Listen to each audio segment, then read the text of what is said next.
We're talking about delegating. Does the thought of handing over your work to someone else make your palms sweaty? Would you like to know what are good choices to delegate? Are you skilled at how to effectively delegate items once you've handed them over? Let's wrap up our month focusing on back to school. Does your clutter own you? On Clear Your Clutter Inside and Out, we'll teach you how to become aware of your clutter along with action steps to declutter and create the life you desire. Come on, let's get started. Challenged at delegating and have learned to get better. I laughed. For the first time, took our bedspread to the cleaners because we have a bedspread and it gets really hot in the South. So we just have our sheet and a blanket in case it's a cool night. What I do in the past, stuff it into the washer, and then I'd have this huge comforter and let it air dry, and it was this whole process. And I thought this year I'm going to do it differently. Found a coupon and said, you know what? I'm going to pay to have this bedspread dry clean. It was awesome. It came back in a little bag so I can keep it away in the closet. It's not going to get any dust on it. It was awesome. And I think about all the time that it saved me and one less thing to do. The other thing I found was at Trader Joe's, they have cauliflower crust. I'm not doing sugar anymore. And I thought, oh my gosh, if you've ever made cauliflower crust or you've made cauliflower rice, you have to steam, you have to cut, chop, get all the water out. And I'm really bad at that. And so a lot of times when I'd make cauliflower crust for pizza, it'd fall apart. I got over my fear of, oh my gosh, I'm not being a good wife. He's not going to have homemade cauliflower. Saved me time, allowed me to make the rest of the meal homemade. So for me, this was delegating on a much smaller scale, but it was a great baby step to take those little steps to get me started delegating. Also in Rally, there has been a new service that has started, and so I tried it. And so you have people that you can say, hey, this is what I'm looking for. And I found this awesome man to do yard work. Tony's extremely stressed at work. I love mowing, but I hate edging. And so I found this guy to come and do the edging. We needed some trees trimmed, and that allowed Tony not to stress out. He just redid the floors in our TV room. We're about to finish painting the bathroom. He could focus on stuff that he loves to do and that really is much more important to us. Now, of course, I've delegated some things quite easily, such as my website. I have no clue how to redesign a website, so that was completely worth it. I'm working on taking more and more of those steps to delegate so that I can have more time and peace of mind. What's preventing you from delegating?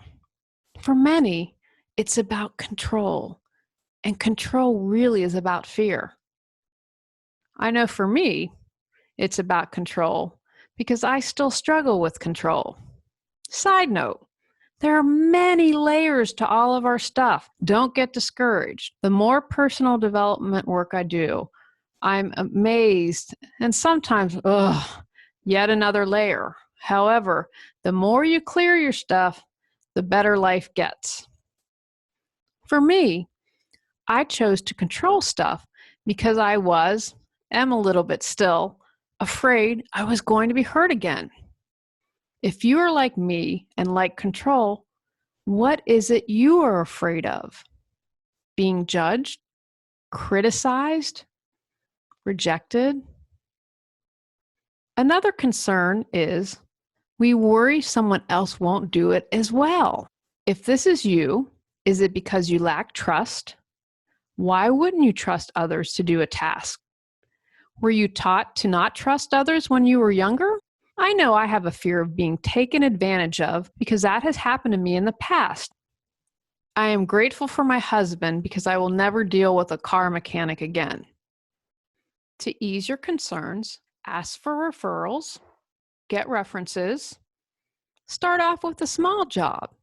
If they do a good first job, you can enable them with something that's more important. The recent man I hired for yard work was a great example. I had him clean the gutters out, and I saw how that went.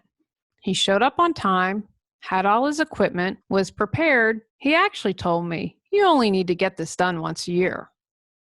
I made sure that I reviewed him so others know that he was a good person to hire. Some people really like the sense of power that control gives them.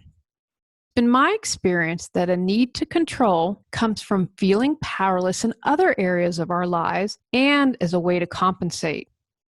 If this is you, what area in your life do you feel powerless?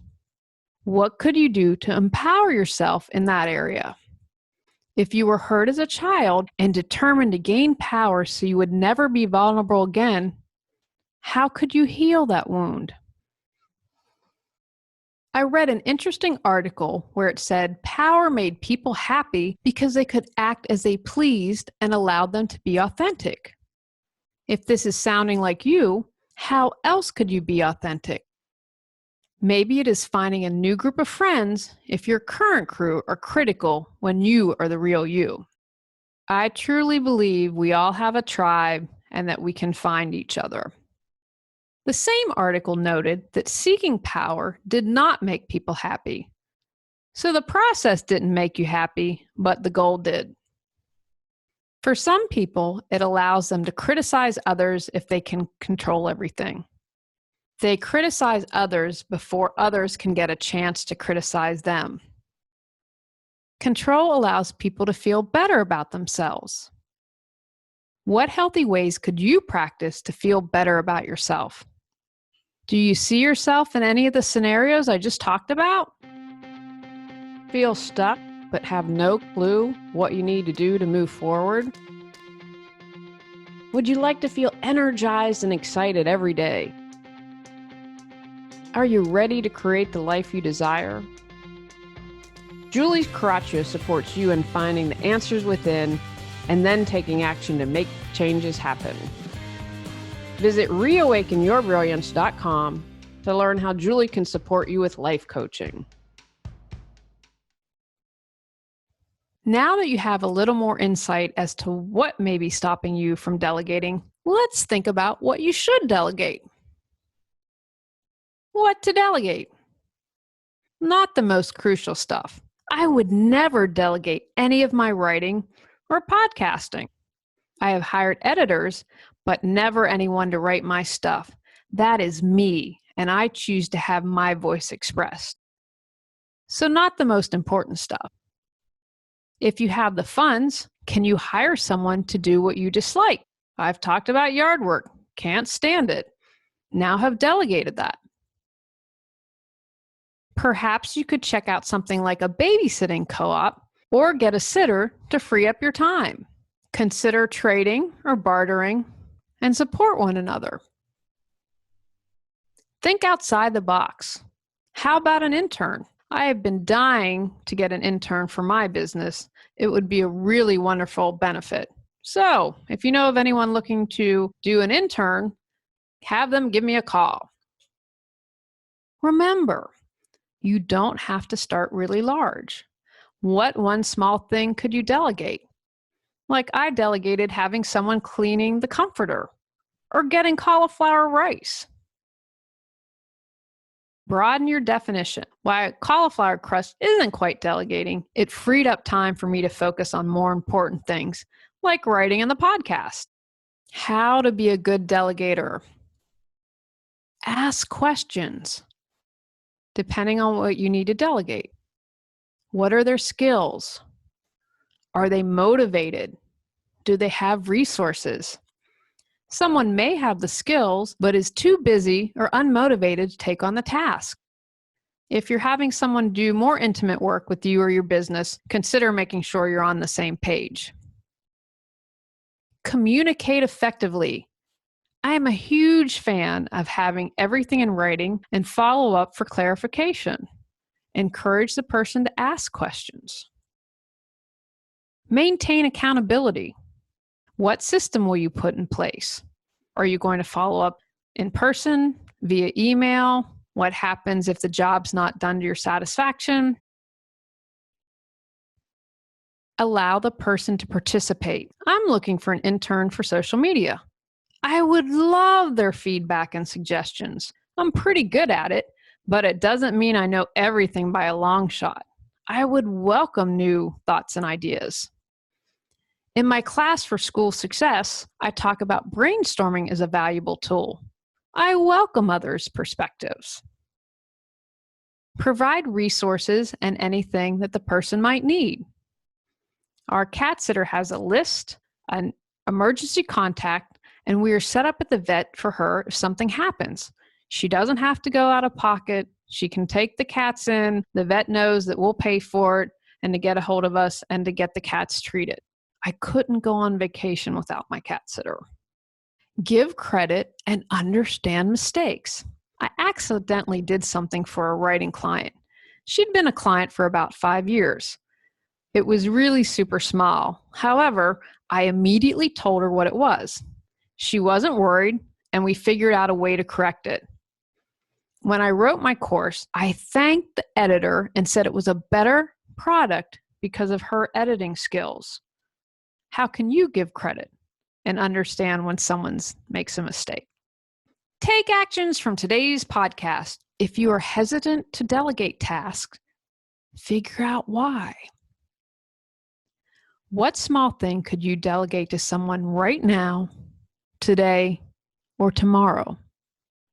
What do you need to keep in mind to be a successful delegator?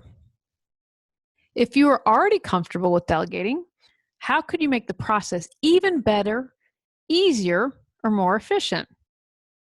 Next month, we'll be talking about hodgepodge, a little bit of this and a little bit of that. Go out, clear the clutter to create the life you choose, deserve, and desire. Clearing your clutter allows you to share your gifts with the world. Get your free self-assessment to discover your clutter priority at reawakenyourbrilliance.com. If you've enjoyed Clear Your Clutter Inside and Out, please rate, review, and share us.